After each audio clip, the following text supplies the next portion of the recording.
Hey guys, it's Sharon from Digital Nomad Quest, and today we're going to talk about how much I make on my fourplex that I purchased for $175,000. Now if you guys are new to this channel, welcome. I'm all about teaching y'all how to build passive income, become financially free, and design your best lives. So if you guys are interested in that, make sure to subscribe and hit the bell button to be notified of my latest videos. So in my previous video, I talked a bit about my experience with purchasing the fourplex, a little bit behind the backstory. So basically, I was super interested in out-of-state real estate investing. I finally decided to start researching the market. Ended up going into the process in December, closing in March. It took a while for me to actually have everything closed because there were a lot of moving parts. Had to get in touch with the real estate agent, the lender, property management company, and the homeowners insurance company. A lot of different moving parts, so I had to make sure everything was all good. I want to show you guys a little bit of what the fourplex looks like. Again, here's a little bit of the video. So I actually went out and visited the fourplex for a little bit out in Texas. I was able to visit the fourth unit because it was vacant at the time. There were 3 occupied units at the time. Now we got the 4th tenant, but at that time we were able to visit that empty unit. And let me just show you guys a little bit of that clip.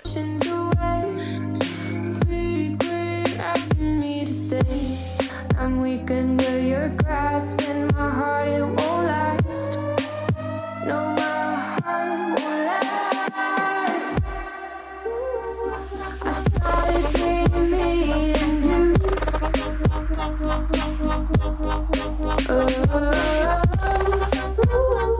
I guess it wasn't true. If I only knew what you put me through.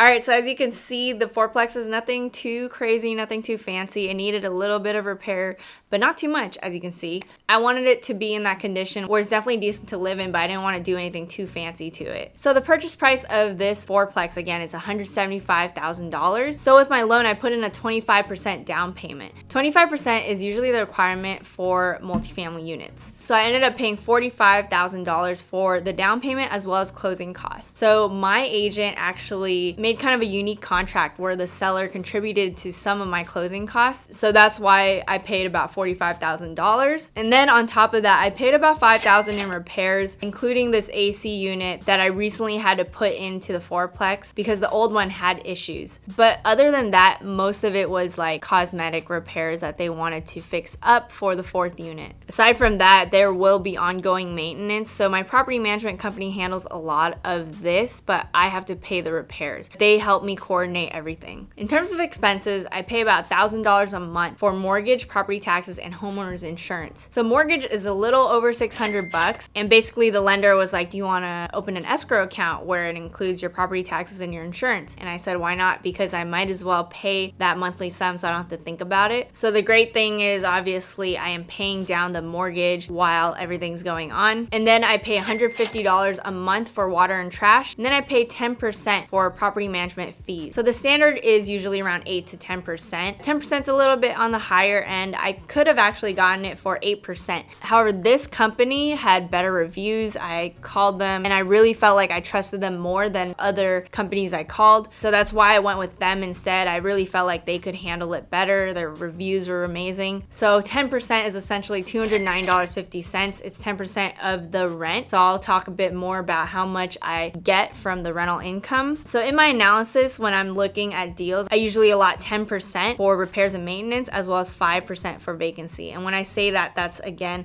of the rent income that I get. So my rent income currently is $2,095 per month, and essentially 10% would be $209.50 allotted for repairs every month, as well as $104.75 allotted for vacancy in case people leave and I have to get new tenants. Because these are estimates in case these things happen, I'm just only going to talk about the for sure expenses right now. But in my research and analysis, I always allot those 2 different things to make sure that it's a good deal. All right, so let's talk about the rental income that I get. So essentially 3 of the units were occupied and those tenants were paying $500 a month each. I could have increased the rents, but I didn't want to make it hard for them during these times. One of them, their lease ended, and instead of moving forward by adding more to rent, I essentially just made it the same. I don't want to make it hard during these times. But the 4th tenant, I charged basically average rent. So we got a tenant paying $595 per month for that unit. Now totaling all these things up, 3 times times 500 plus 595, I'm getting $2,095 per month. Now subtract $1,000 of,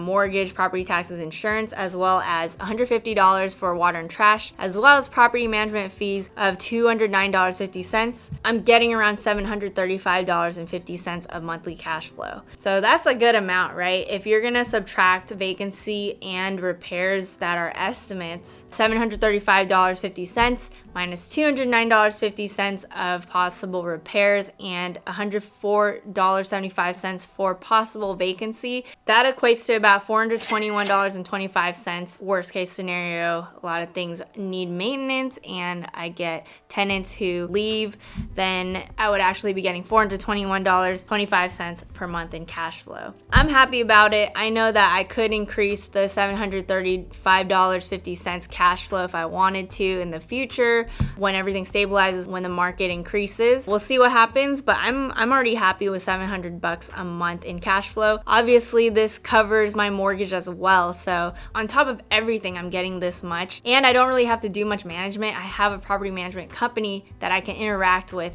and they can essentially do all the repairs and handle tenant inquiries and things like that. So essentially that's it. That's how much I make on my fourplex. Let me know what you guys think in the comments below about this deal. Do you guys think it's a good deal or not? In a future video, I'm planning to create an analysis video, maybe with Sean, we'll see. And I would like to kind of break down the numbers of how I did my due diligence for this property, so you can see basically how to analyze a deal. If you guys like this video, make sure to smash the like button, make sure to subscribe, hit the bell button to be notified of my latest videos, and I'll see you guys in the next one.